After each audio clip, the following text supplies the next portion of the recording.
ఈ లోకంలోనికి యేసు ప్రభు వారిని ఎందుకు అనుగ్రహించి ఉన్నాడు అనే సత్యాన్ని ఈ వాక్యము ద్వారా అపోస్తులైనటువంటి యోహాను లోకంలో ఉన్నటువంటి ప్రతి ఒక్కరికి ఆయన్ని అద్వితీయ కుమారుడు అన్న సంగతిని ప్రకటన చేస్తున్నాడు. అందుకే ప్రపంచమంతా కూడా ఈ యొక్క మాసంలో ఆయన జన్మించినటువంటి ఈ యొక్క క్రిస్మస్ నిమిత్తమై ఎంతో సంతోషంగా సెలబ్రేషన్ చేసుకుంటున్నారు. గత 2 నెలల నుండే ఈ సంతోషము ఆనందాన్ని అనుభవిస్తున్నటువంటి వారిగా ఉన్నారు.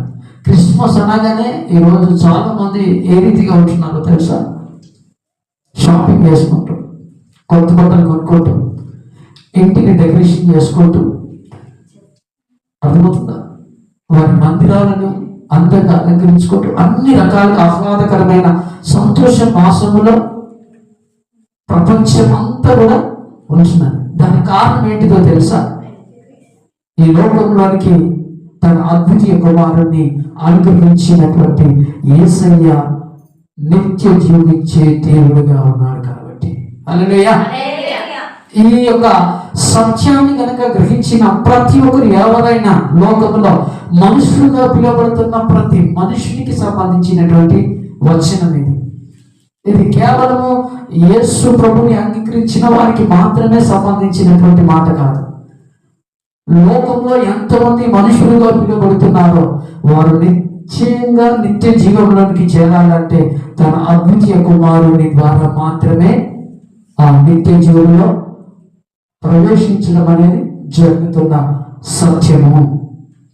కాబట్టి నువ్వు ఆరాధిస్తున్నటువంటి దేవుడు నిత్య జీవాన్ని నీకు ఇవ్వడానికి ఈ లోకానికి వచ్చాడు.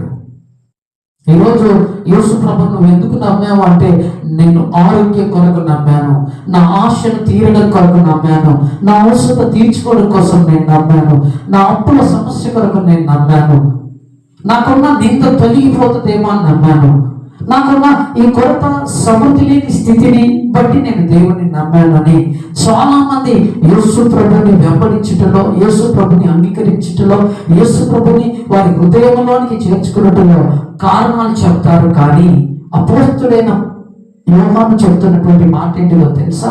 అసలు యేసు ప్రభు వారి లోకానికి ఎందుకు వచ్చాడంటే, నేను నిత్య జీవంలోనికి చేర్చడానికి.